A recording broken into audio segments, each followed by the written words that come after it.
हाँ जी, good evening everyone, praise the lord.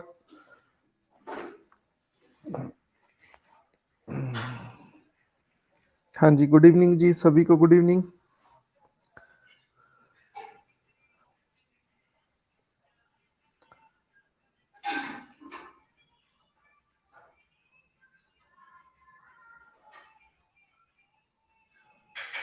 हाँ जी, गुड इवनिंग सभी को।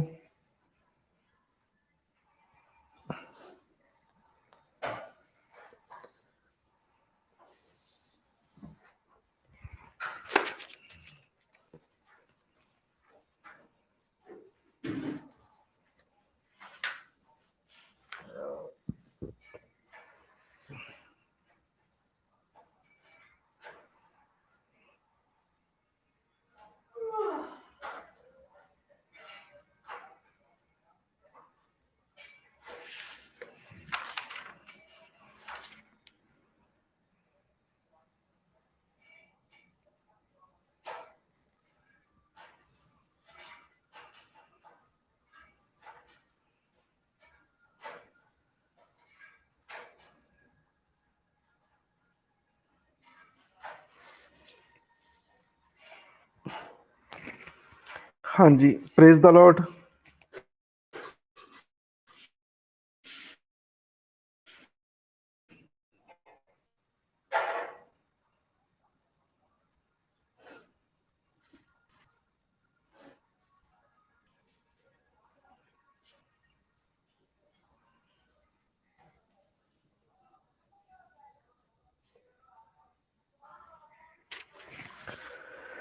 हाँ जी, कर लिया ज्वाइन सभी ने।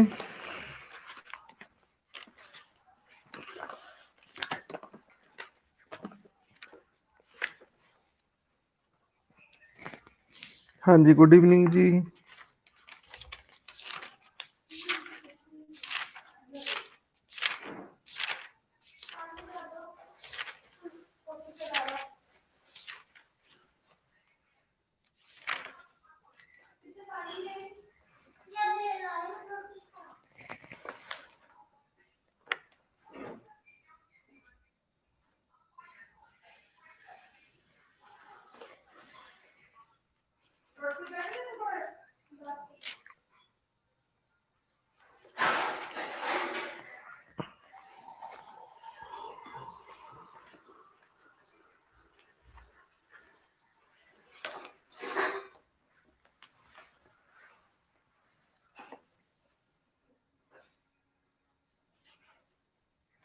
हाँ जी, गुड इवनिंग जी, सभी को गुड इवनिंग।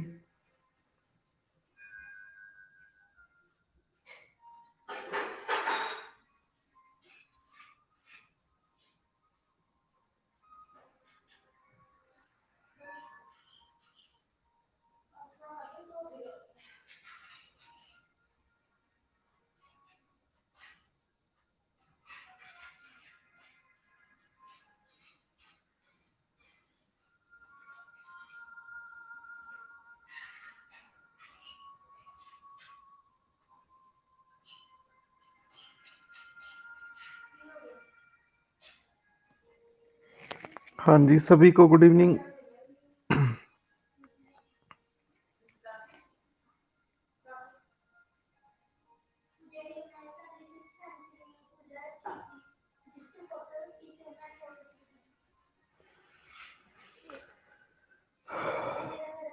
हाँ जी, आज हम टॉपिक कर रहे हैं अमेंडमेंट ऑफ द कॉन्स्टिट्यूशन।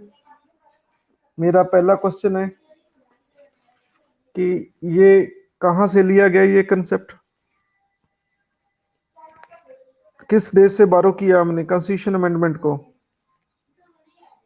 तो ये पहली बॉल पे पहला ही sixer Shivam, South Africa, Amit, Shanna, Raveena, Joban, Muskan और ये सुमन, आरती गिल, सभी के आकांक्षा, सभी के सही आंसर आ रहे हैं और सभी को बहुत बहुत ब्लेसिंग और मेरी तरफ से लड्डू मिलते हैं। तो ये संविधान के किस पार्ट में है, ये कॉन्स्टिट्यूशन के किस पार्ट में अमेंडमेंट प्रोसीजर दिया गया, आर्टिकल कितना है?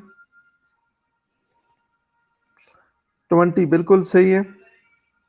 और ये आर्टिकल 368 है। बिल्कुल सही कह रहे हैं आप। सभी को बहुत बहुत ब्लेसिंग और मेरी तरफ से लड्डू मिलते हैं। पहले क्वेश्चन का आंसर क्या है? पहले क्वेश्चन का आंसर क्या है?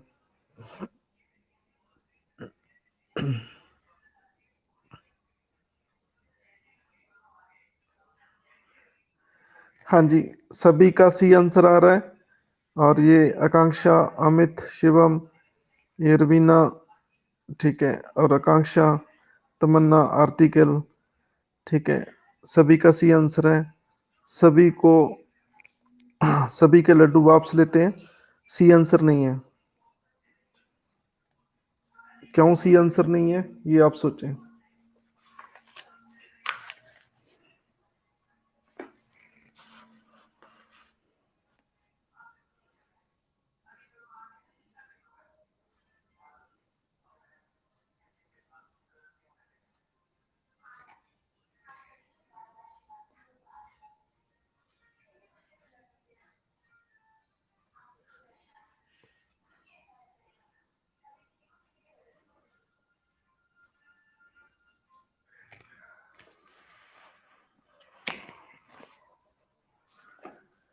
चलो पहली स्टेटमेंट पढ़ते हैं।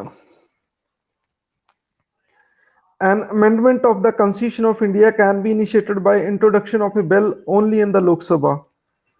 कहते जब भी कोई कॉन्स्टिट्यूशन में अमेंडमेंट लानी है तो वो बिल को सिर्फ लोकसभा में इंट्रोड्यूस किया जाएगा। ये चीज सही है?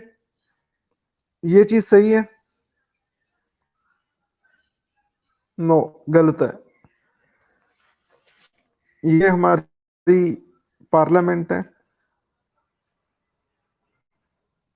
और इसके थ्री पार्ट है: लोकसभा, राज्यसभा और संविधान में शोध करनी है तो चाहे आप लोकसभा में जाएं चाहे आप राज्यसभा में जाएं।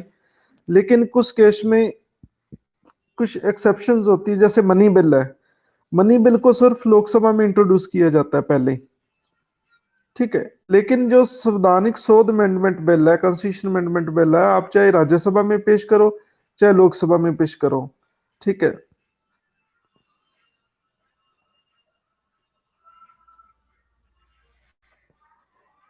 ओके, हाँ जी। ओनली दिख नहीं रहा था अमित जी, मैं तो दिख रहा हूं।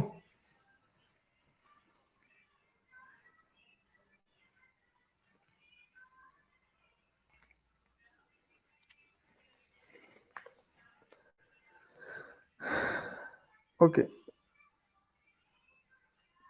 तो दूसरी स्टेटमेंट क्या है? The bill for amendment of the Constitution of India has to pass in each house by a majority of the total membership of house। कहते इसे पास करना चाहिए मेजोरिटी से, जितने भी टोटल मेंबर हैं हाउस के, and by majority not less than two third of the member house present and voting. देखो, दो चीज कही है इन्होंने। एक तो कहते मेजोरिटी से पास होना चाहिए total membership of that house. जैसे आप लोकसभा की मान लो, टोटल मेंबरशिप कितनी है लोकसभा की?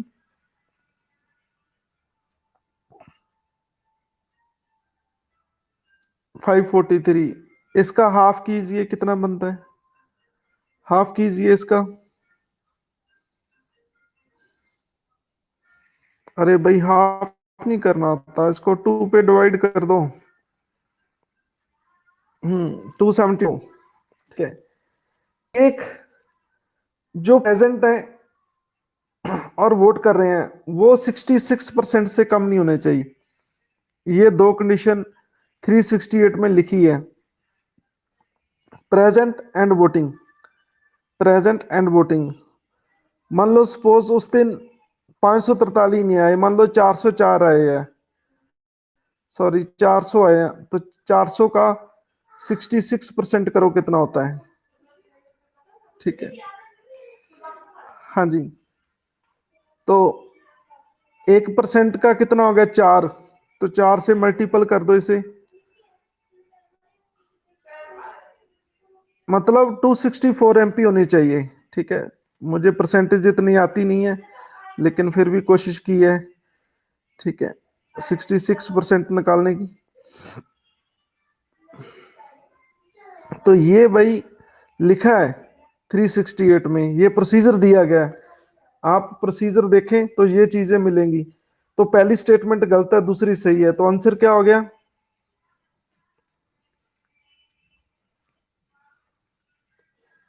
बी। और B for bat, B for boy.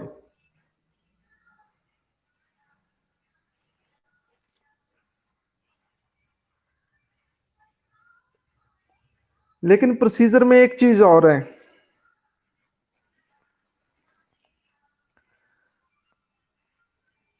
हाँ जी, बी फॉर बिल्ली, बी फॉर बकरा भी होता है।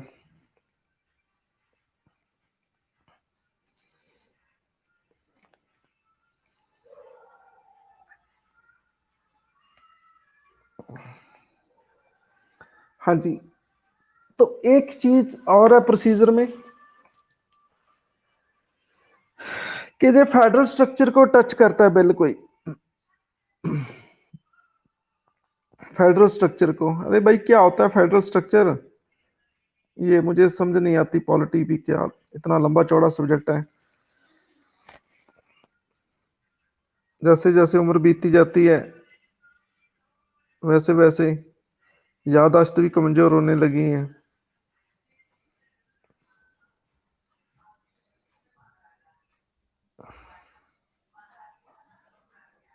ओके, कहते कोई ऐसा लॉ, ऐसा बिल जो फेडरल स्ट्रक्चर को अफेक्ट करता है उसके लिए अलग प्रोसीजर है, वो क्या अलग प्रोसीजर है आप मुझे बताएं।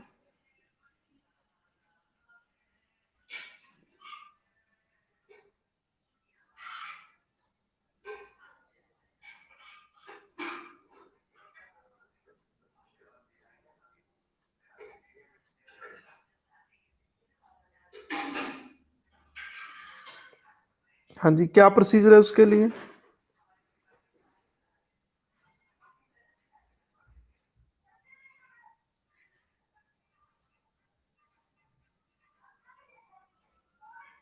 हाँ जी बोलो।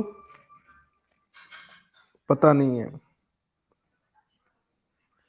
तो ये अमित का sixer, ratified by half of the states, और बिल्कुल सही कह रहे हैं।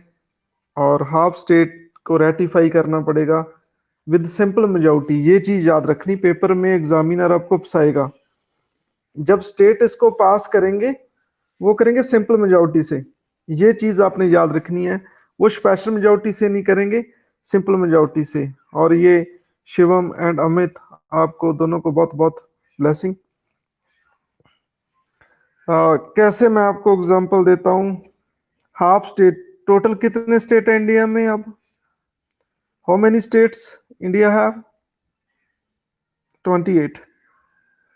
28 का हाफ कितना हो गया? 14। ठीक है। तो 14 स्टेट्स को वो लॉ भी पास करना पड़ेगा, उसे लॉ में टेक्निकल कहते हैं रेटिफाई। ठीक है, रेटिफाई करना पड़ेगा कि उनपे मोहर लगानी पड़ेगी, यस वी वांट इट। उनको अपनी लेजिस्लेचर में पास करना पड़ेगा, एलए में। ठीक है। तो फेडरल स्ट्रक्चर को किसने इफेक्ट किया? जीएसटी ने। ठीक है, जीएसटी जब लॉ बना तो इसको भी हाफ स्टेट ने पास किया था, जीएसटी को। चाहे आप चेक कर सकते हैं न्यूज पे जाके, गूगल में सर्च करके न्यूज पे क्लिक करें तो आपको जीएसटी का सारा केस मिल जाएगा। हाफ स्टेट ने इसे रेटिफाई किया था। एक चीज और है, 368 ये बताता है कि एलए के पास पावर नहीं है संविधान को अमेंड करने की। अरे भाई एलए के पास क्यों नहीं है पास?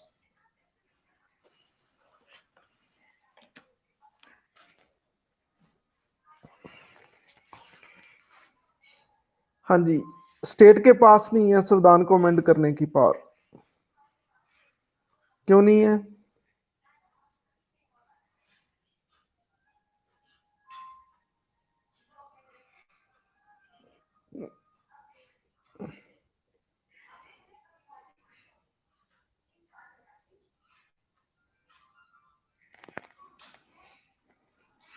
सेंटर सुप्रीमेसी, बिल्कुल ये दो आंसर आए हैं, दोनों सही है, अदरवाइज डिसइंटीग्रेशन हो जाएगा। अमित जी ने बताया सेंटर सुप्रीमेसी है, बिल्कुल सही है। फिर तो भाई डिस्प्यूट हो जाएगा सेंटर और स्टेट के बीच में। चलो मैं आपको इंडिया का एक सिस्टम बताता हूँ। इंडिया में जो अथॉरिटी है, ठीक है, तो उनके पास जो पावर है वो किसी के पास नहीं है। संविधान को किसने बनाया था? लेजिस्लेटिव असेंबली में। वही लेजिस्लेटिव असेंबली बाद में क्या बन गई थी? Sorry, constitute assembly. Constitute assembly बाद में क्या बन गई थी? प्रोविजनल पार्लियामेंट बन गई थी, आपको पता होगा, ठीक है। पार्लियामेंट बन गई थी। कहने का मतलब क्या है, आप कह लो कि सीए ने इसे बनाया, कॉन्स्टिट्यूट असेंबली ने, जहां कह लो पार्लियामेंट ने इसे बनाया। स्टेट का इसमें बनाने का कोई रोल नहीं है। स्टेट से व्यक्ति जरूर चुन के आए, लेकिन इसे पार्लियामेंट ने ही बनाया बाद में। लेकिन बनाया तो सीए में, आप मैंने आपको सारा कराया है। जो कैबिनेट मिशन प्लान था, ठीक है, उसके अंडर संविधान सभा बनी, और पहले जो प्रेसिडेंट थे सत्यानंद सिन्हा, फिर 2 दिन बाद डॉक्टर राजेंद्र प्रसाद बने, संविधान सभा ने बनाया। लेकिन वही संविधान सभा क्या बन गई थी? पार्लियामेंट। ये पता है किसी को? याद होगा सभी को ये चीज। तो इंडिया में क्या सिस्टम है कि जो बनाएगा वही मिटाएगा, ठीक है, जो बनाएगा वही मिटाएगा। आप, हमने लॉ में बहुत केस पढ़े हैं कि जो अपॉइंटिंग अथॉरिटी होती है वही रिमूविंग अथॉरिटी होती है। मान लो किसी ने किसी को जॉब दे दी, ए का बी एम्प्लॉयर है, हमने लॉ में पढ़ा है। और जे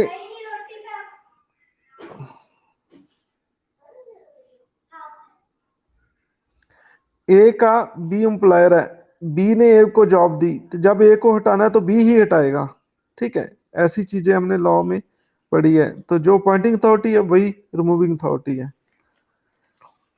इंडिया में सिस्टम ही ऐसा है, appointing authority is removing authority.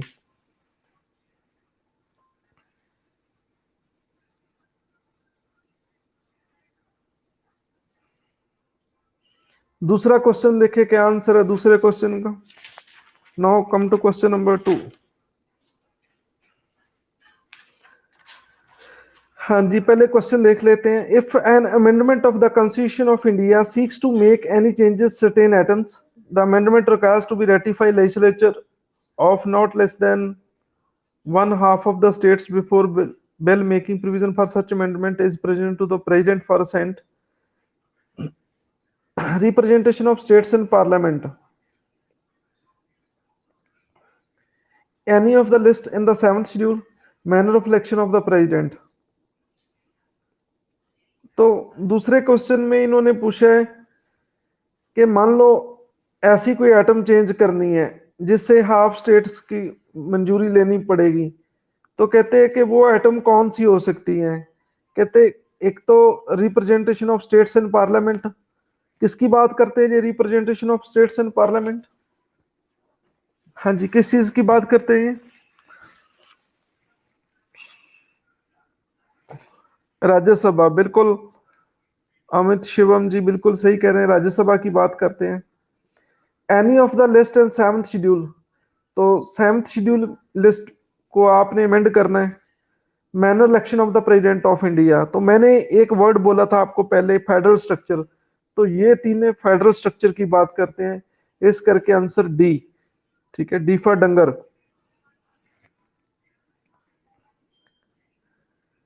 हाँ जी, क्वेश्चन नंबर 3 का आंसर बताएं क्या है? Question number 3।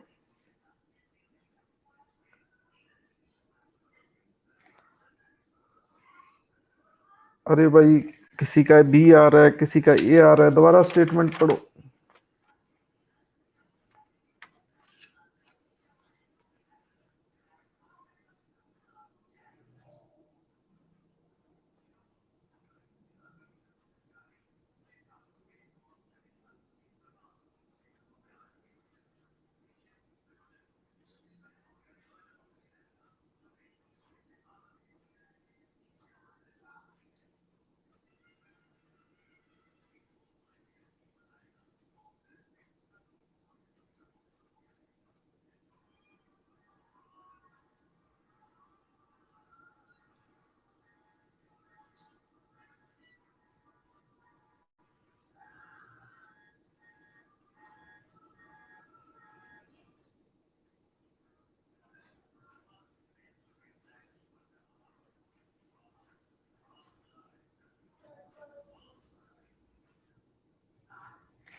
हाँ जी, चलो देखते हैं इसका आंसर क्या है।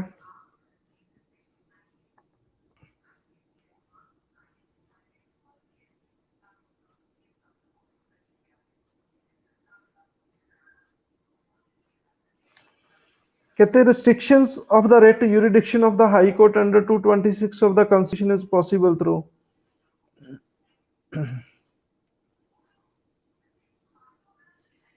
an amendment of the constitution passed by two-third majority of present and voting,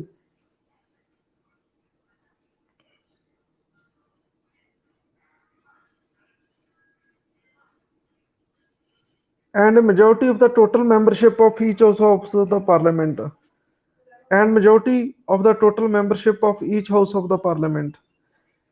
B, an amendment of the constitution passed by simple majority of the member present voting in both house of the parliament.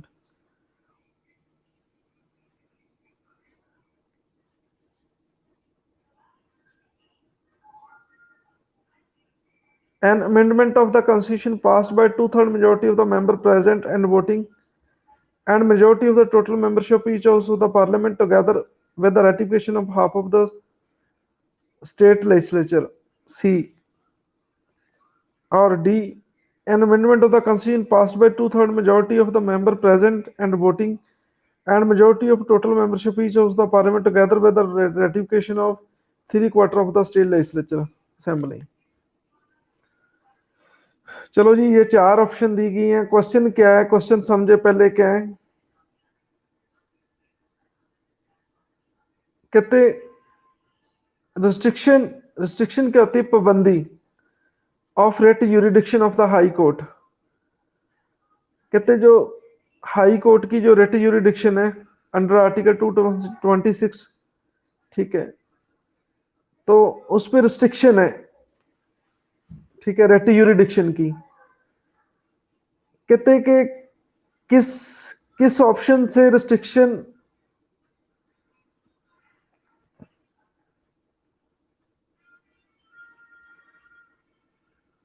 तो आपने ये बताना है कि जो procedure है, ठीक है, जो प्रोसीजर सही अपनाया गया है उस पर कोई रिस्ट्रिक्शन नहीं है, ठीक है।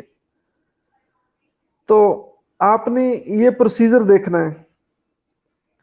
चलो पहले इस क्वेश्चन पे मैं जाऊं, पहले मैं ये पूछना चाहता हूं कि जुडिशरी का रिव्यू हाई कोर्ट के पास है या नहीं है। पहले हम ये चीज देखते हैं।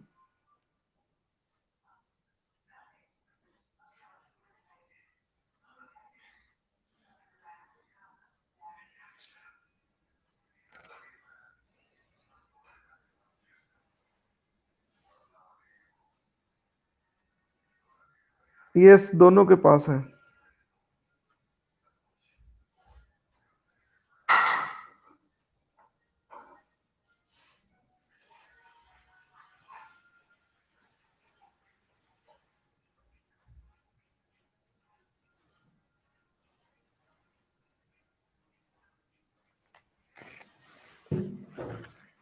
आपको एग्जांपल दे सकते हो कि किस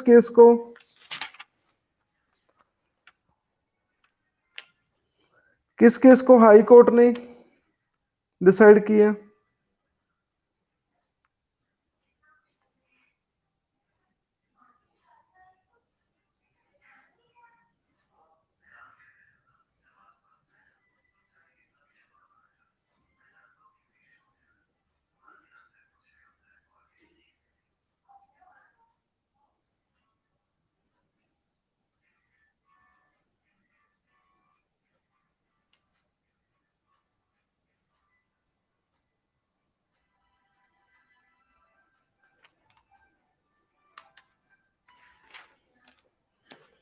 हाँ जी, कोई एग्जांपल दे सकते हो कि कोई ऐसी चीज को हाई कोर्ट ने चेक किया हो।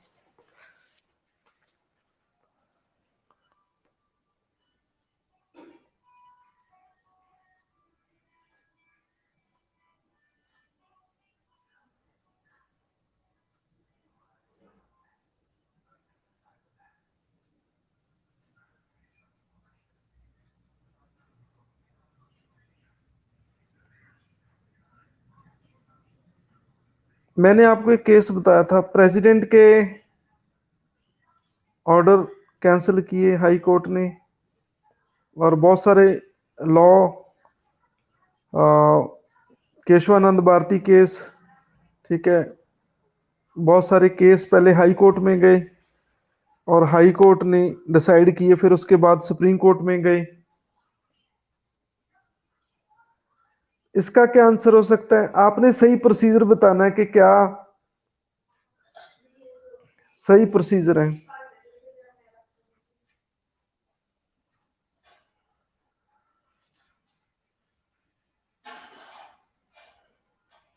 ये प्रोसीजर पे रिस्ट्रिक्शन कहते हैं कि प्रोसीजर पे जो गलत प्रोसीजर है, तो जो सही प्रोसीजर है उस पर रेट यूरिडिक्शन की कोई गुंजाइश नहीं है।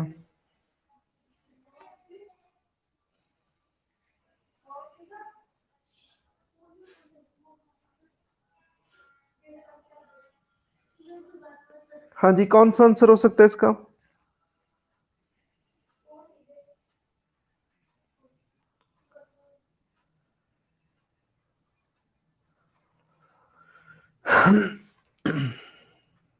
हाँ जी बोलो, इनमें से कौन सा प्रोसीजर सही है?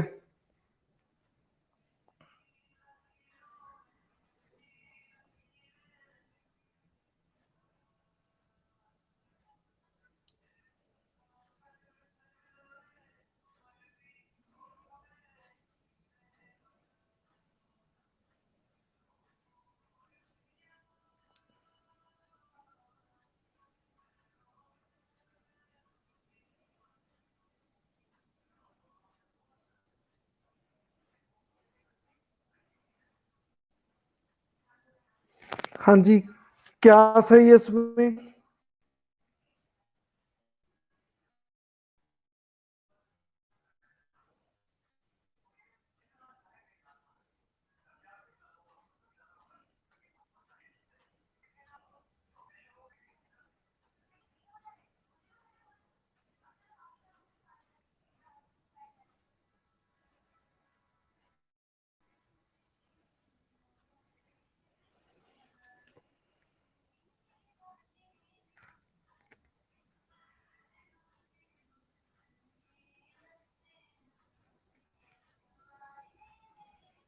बिल्कुल सही कह रहे हैं आप, इसका तीसरा आंसर है। चलो,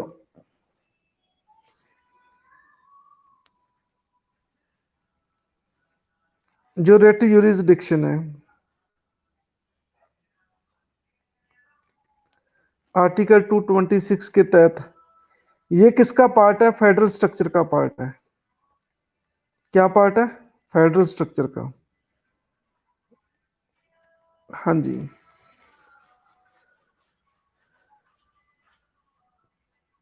तो ये फेडरल स्ट्रक्चर का पार्ट है, तो क्या प्रोसीजर अपनाया जाएगा? ये रेट यूरिडिक्शन हाई कोर्ट की कम करनी है, ठीक है, उनकी अथॉरिटी को कम करना है हाई कोर्ट की। तो ये हाफ स्टेट की मंजूरी लेनी पड़ेगी, जैसे जीएसटी बिल की तरह। तो ये ऑप्शन किस में मिलती है?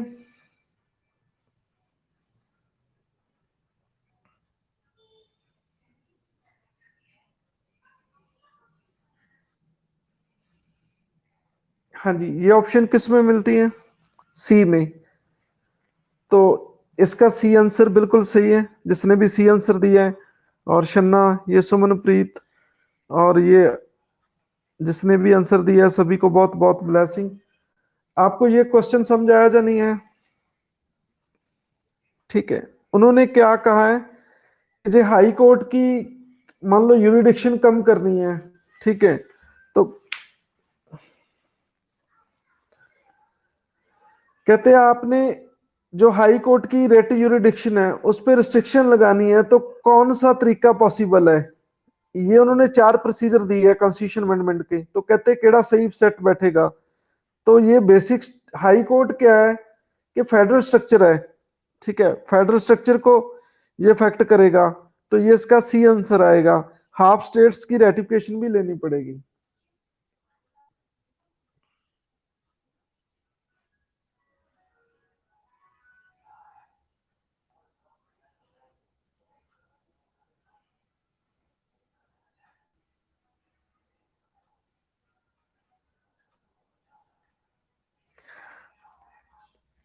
हाँ जी, सभी को ये चीज समझ आई? बोलो, ये चीज क्लियर है सभी को, जो नहीं क्लियर?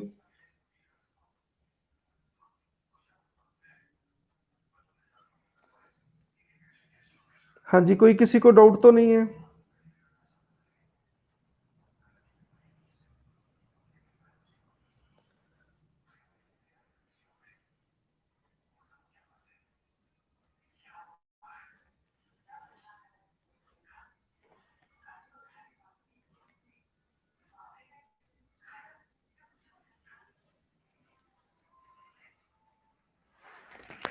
आप सही करें शिवम जी, जो रेट यूरिडिक्शन है वो फंडामेंटल राइट के अंदर आती है, तो only be amended by the only, आप कह सकते हैं कि no need to state legislature, सिर्फ पार्लियामेंट ही कर सकती है। लेकिन जो हाई कोर्ट की रेट यूरिडिक्शन होती है वो सिर्फ फंडामेंटल राइट के लिए नहीं होती गी, अदर्स मैटर के, लीगल मैटर के लिए भी होता है। मैंने आपको बताया था कि ज्यादा सिर्फ जो सुप्रीम कोर्ट की रेट है वो फंडामेंटल राइट को डी करती हैं। हाई कोर्ट के पास भी है लेकिन वो अदर रेट्स भी सुनती हैं। ठीक है, बाकी ये फेडरल स्ट्रक्चर है, इसका संबंध सेंटर से भी और स्टेट से भी है, ये चीज है। इसका संबंध सेंटर से भी है और स्टेट से है। हाई कोर्ट का कैसे, जैसे लॉ को चेक करना है कि ये कॉन्स्टिट्यूशन के अगेंस्ट तो नहीं है, तो हाई कोर्ट के पास भी सेम पावर है। ठीक है, और सेंटर के पास भी है, ये चीज है। तो आर्टिकल 35 जो फंडामेंटल राइट में यो कहता है कि फंडामेंटल रिगार्डिंग कोई भी लॉ है वो पार्लियामेंट ही में ही बनाया जाएगा। ठीक है, लेकिन वो ऐसी बात नहीं करता।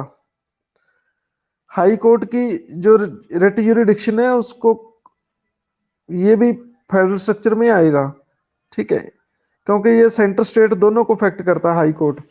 हाई कोर्ट बना ही स्टेट के लिए है, मान के ये चलो। ठीक है, जो स्टेट की चीज को आप पार्लियामेंट कोई चेंज करेगा तो फेडरल स्ट्रक्चर तो बनता ही है ना, ये समझो। सबसे बड़ी स्टेट में कोर्ट कौन सी होती है? हाई कोर्ट होती है। ठीक है, उसमें आप छेड़छाड़ करेंगे उसकी शक्ति में, तो ये तो फेडरल स्ट्रक्चर तो बनेगा ही ना। आप आर्टिकल 35 की बात करते हो कि फंडामेंटल के राइट रिगार्डिंग कोई भी जो लॉ बनेगा वो सिर्फ पार्लियामेंट ही बनाएगी, ये चीज है।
हाँ जी, मेरा एक और क्वेश्चन है।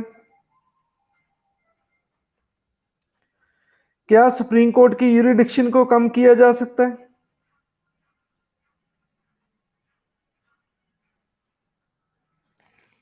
क्या सुप्रीम कोर्ट की यूरिडिक्शन को कम किया जा सकता है?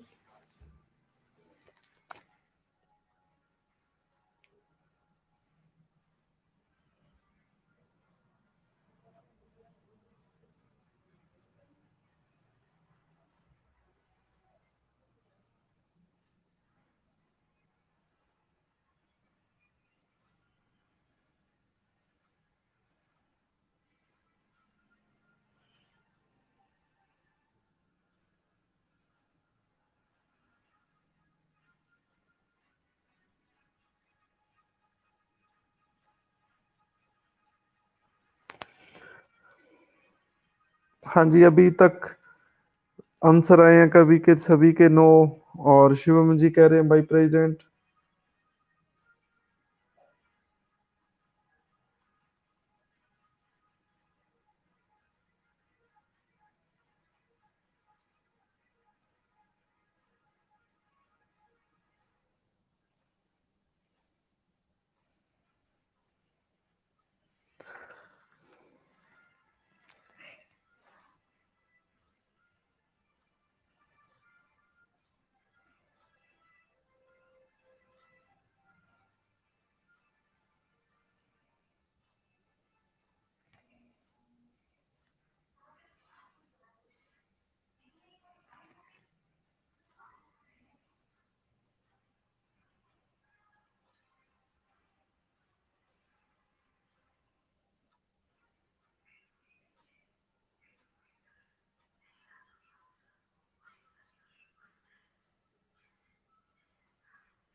हाँ जी, क्या आंसर आएगा? सुप्रीम कोर्ट की यूरिडिक्शन को कम किया जा सकता है? बिल्कुल नहीं। ठीक है। ज्यादा किया जा सकता है?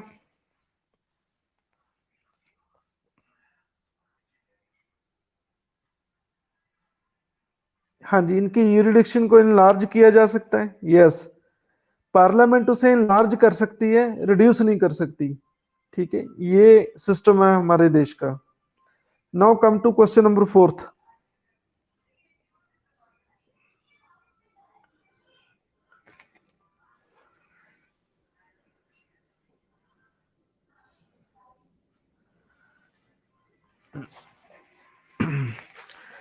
जब संविधान शोध पास हो जाती है तो राष्ट्रपति क्या करेगा? कॉन्स्टिट्यूशन अमेंडमेंट लोकसभा राज्यसभा में पास होगी तो प्रेसिडेंट क्या करेगा? कहते प्रेसिडेंट को अपनी सहमति देनी ही पड़ेगी। ठीक है, ना तो उसे वो विद होल्ड कर सकता है, ना ही उसे वापस कर सकता है। ठीक है, ना ही उसे रिटर्न कर सकता है रिकंसिडरेशन के लिए कि दोबारा विचार करो इस पे, ना ही वो इसे विद होल्ड कर सकता है। ठीक है, तो फिर आंसर क्या आएगा? A, men shall definitely he और she has give his assent. ठीक, she has to give assent, he has to give his assent, shall, A answer आएगा। फिफ्थ फिफ्थ का आंसर क्या है?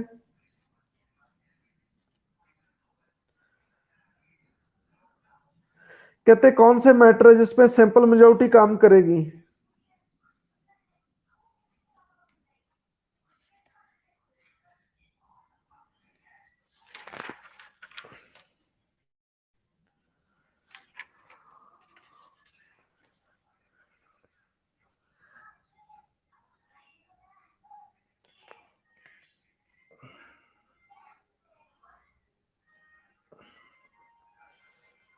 हाँ जी, पहला alternate names boundary and area of state, किसी भी स्टेट के नाम चेंज करने, एरिया चेंज करना। किस आर्टिकल में दिया गया ये नाम बाउंड्री चेंज करना? किस आर्टिकल में? 3, बिल्कुल सही है ये, 3। तो ये इजीली कर सकते हैं सिंपल मेजोरिटी से। ठीक है, ये भी सिंपल है। ठीक है, आप ऐसे याद रख लो कि जो पार्लियामेंट है किसी भी स्टेट का एरिया चेंज कर सकती है, बिल्कुल सिंपल वे से। अपॉइंटमेंट ऑफ एडिशनल जजेस। ठीक है, देखो भाई, जजेस की अपॉइंटमेंट से तो कोई लेना देना नहीं है पार्लियामेंट का। हाँ जी, पता होगा। तो फिर कौन अपॉइंट करता है जजेस को? पार्लियामेंट का कोई रोल नहीं है। कौन अपॉइंटमेंट करता है जजेस को? प्रेसिडेंट, बिल्कुल सही कह रहे हैं आप। प्रेसिडेंट फाइन अथॉरिटी है, पार्लियामेंट का कोई रोल नहीं है। तो ये दूसरी तो गलत होगी, ये तो नहीं है। ठीक है, तीसरा, abolition of second chamber of the state legislature. State legislator, state legislature का दूसरा चैम्बर अबॉलिश करना है। क्या नाम है दूसरे चैम्बर का स्टेट में?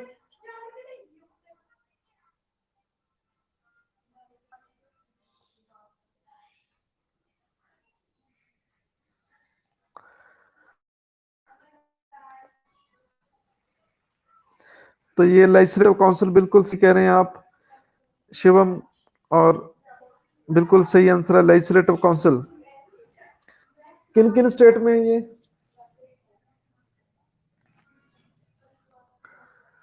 6 स्टेट में, बिल्कुल सही कह रहे हैं। इनको खत्म करना है तो फिर भी सिंपल मेजोरिटी चाहिए। इसका आंसर ही आ गया 1 3 एंड 4, 2 नहीं हो सकता।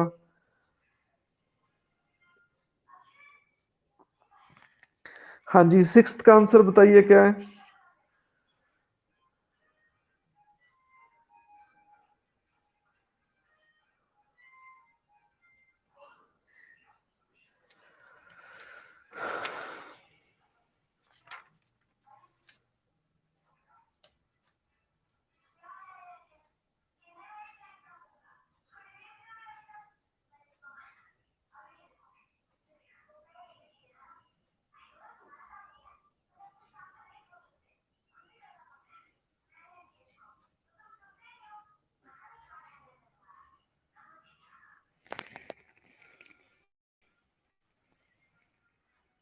हाँ जी, 6th का आंसर क्या है?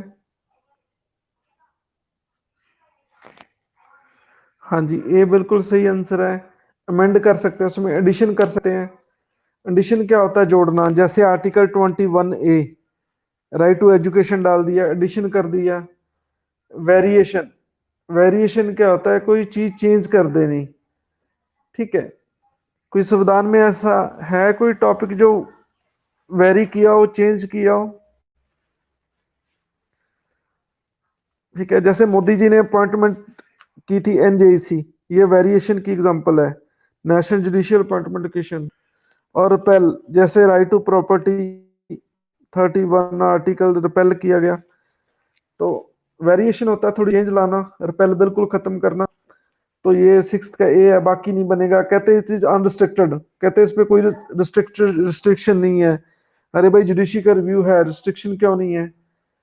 ठीक है, कहते हैं it is not procedurally limited, limited नहीं है ये एक्स्ट्रा कंस्टिट्यूएंट है, तो ये भी सही नहीं है। तो इसका आंसर क्या आएगा 6th का? A. Now move to question number 7th।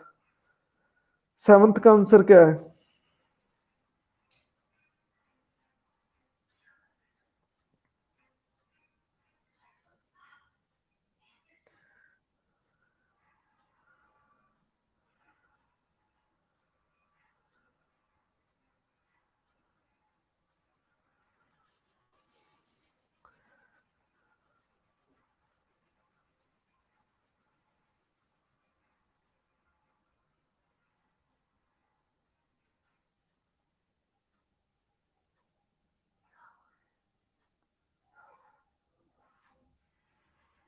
कहते हैं change in which following does not require ratification of the legislature of no less than half of the states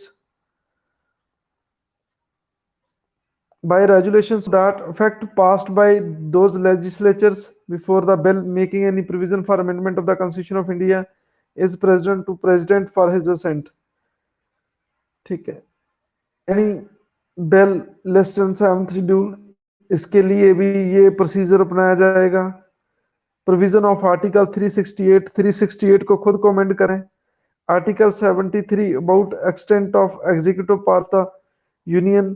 तो ये तीन फेडरल स्ट्रक्चर को डील करते हैं। The article 161 power of the governor to grant pardon, तो इसका D answer आएगा। ये इस दायरे में नहीं आता है, तो ये फेडरल स्ट्रक्चर का पार्ट नहीं है। तीनों ये पार्ट है, तो इसका आंसर क्या आएगा? डी। नाउ 8th देखें, 8th का आंसर क्या है?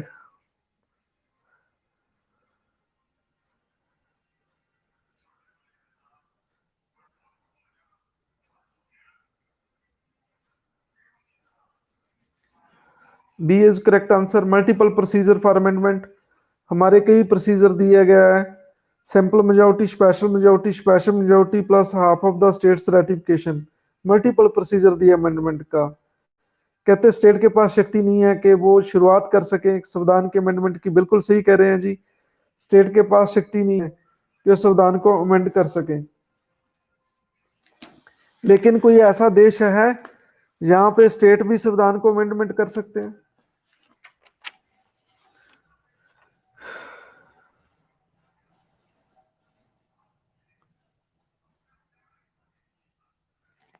हाँ जी, यूएसए, बिल्कुल सही कह रहे हैं, यूएसए में हो सकते हैं। ठीक है, लेकिन हमारे देश में ऐसा नहीं हो सकता। ठीक है, हमारे देश में तो ये ऐसी प्रोविजन दे देगी तो कुछ स्टेट, कोई आखेगा मैं तो चाइना के साथ जाना है, कोई आखेगा मैं तो पाकिस्तान के साथ जाना है। ठीक है, तो वो कॉन्स्टिट्यूशन अमेंड करने की सोचेंगे। ठीक है, हमारे देश में दिक्कतें बहुत हैं। इसका आंसर क्या आ गया एट्थ का? 1 और 2 ज्वाइंट सिटिंग नहीं होती भी इनकी। ठीक है, संविधान सौ बिल में ज्वाइंट सिटिंग नहीं होती। ठीक है, नाइन्थ का आंसर क्या है?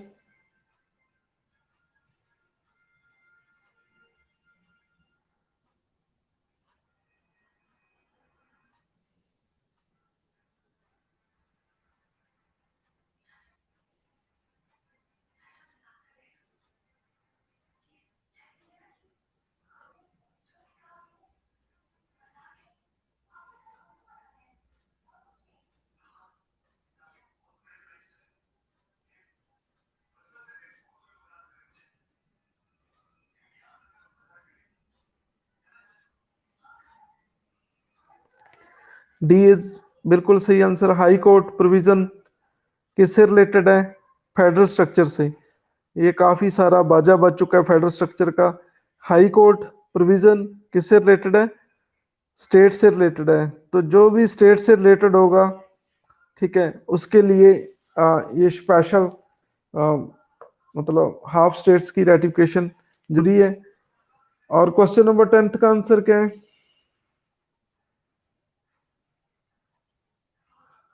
नया स्टेट बनाना है तो सिंपल मेजोरिटी, ये बिल्कुल सही आंसर है। 11।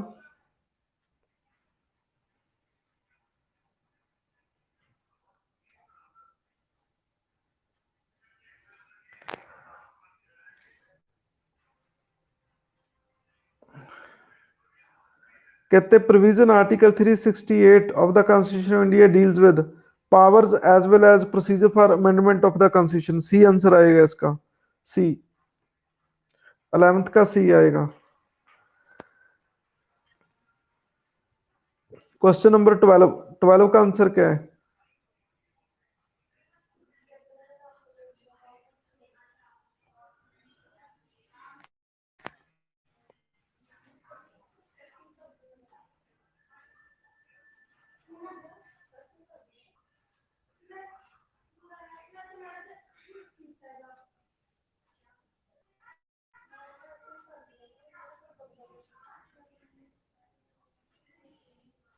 हाँ जी, सी, सी इज करेक्ट आंसर। 13 का क्या आएगा?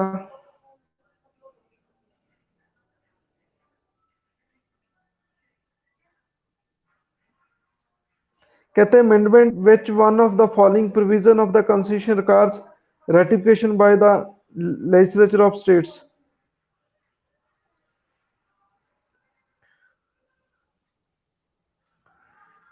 प्रेसिडेंट के इलेक्शन से संबंधित आर्टिकल 54। ठीक है,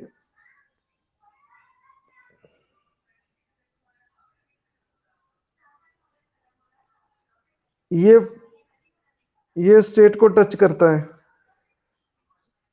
इलेक्शन, प्रेसिडेंट का इलेक्शन का संबंध स्टेट से क्यों है?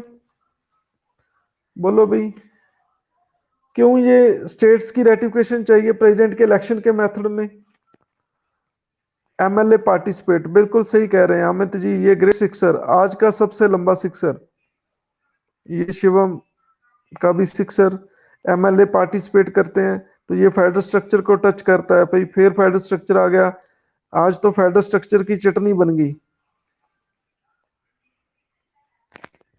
बाकी फेडरल स्ट्रक्चर से टच नहीं करते आर्टिकल 157, 123, 56 और ओनली 54 टच करता है। ठीक है,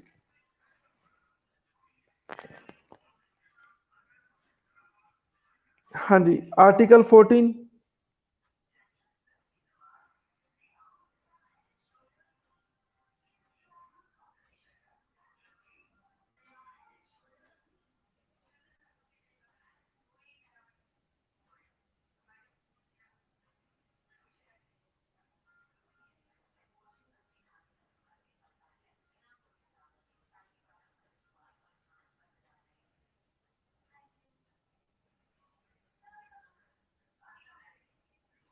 बाकी सभी गलत हैं, सिर्फ एक ही सही है।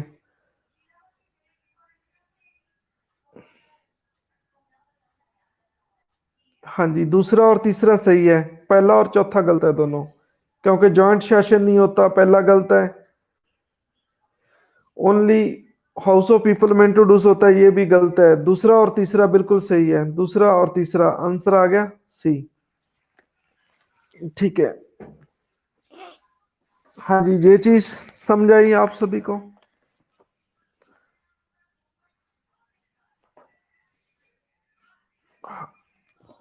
जिसमें स्टेट की कंसेंट जरूरी है।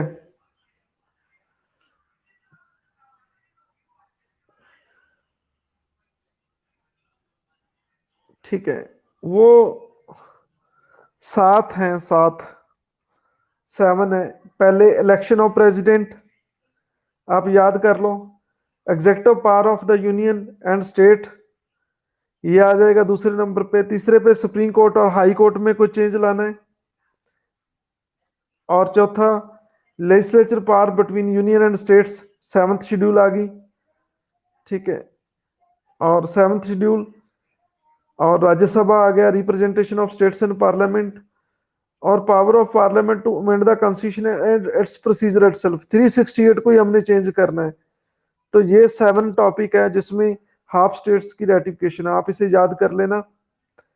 और ये स्पेशल मेजोरिटी वाले कर लेना याद। फंडामेंटल राइट है, डायरेक्टर प्रिंसिपल है। ठीक है, ये दो हैं जिसमें स्पेशल मेजोरिटी चाहिए, डायरेक्टर प्रिंसिपल और फंडामेंटल राइट में। जिसमें हाफ स्टेट की चाहिए वो 7 टॉपिक है, बाकी सारे सिंपल में आएंगे। ठीक है।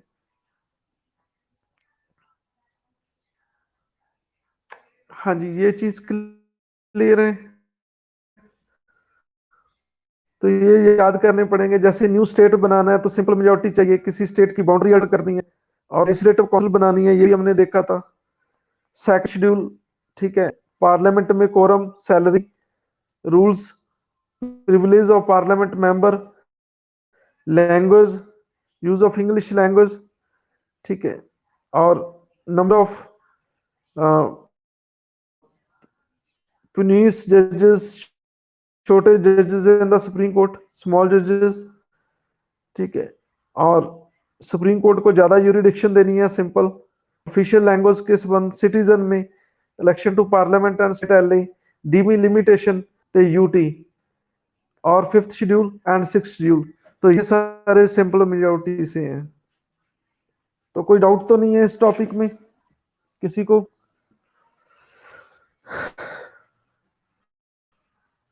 हाँ जी, आज का सभी क्लियर है?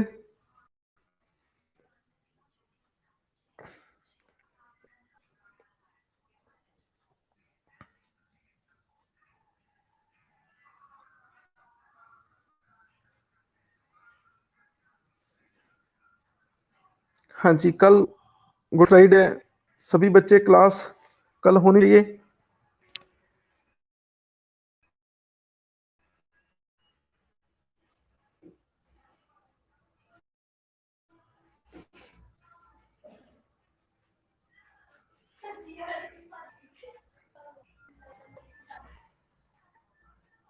कोई बात नहीं, क्लास लेंगे कल। हाँ जी, गुड फ्राइडे की क्या हिस्ट्री है?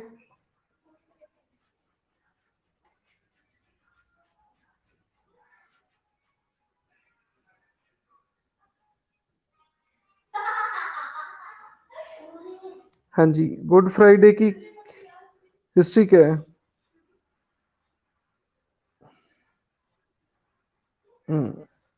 बिल्कुल सही कह रहे हैं आप। Of the Jesus Christ hanged on the cross.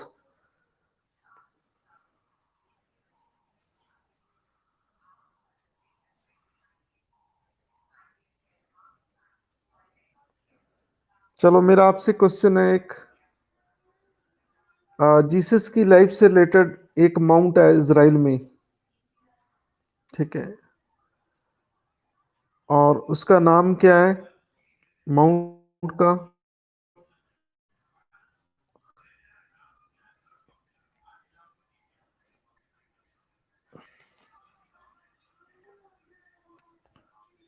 Mount का नाम बताएं।